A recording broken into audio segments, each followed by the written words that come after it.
Ito po ang mga magaganda investment sa Pilipinas. Kung naghahanap ka ng house and lot na matibay, buhos tibay po siya.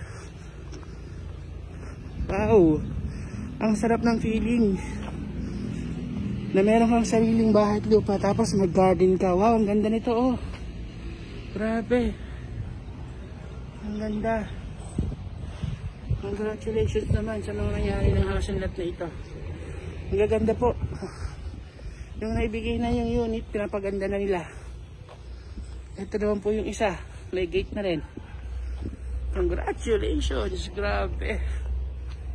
Ang sarap ng feeling na may sarili kang bahay at lupa. Ito po, ginagawa na rin. Ito po siya. At sobrang tahimik po sa subdivision. 24 hours ang security guard. Congratulations.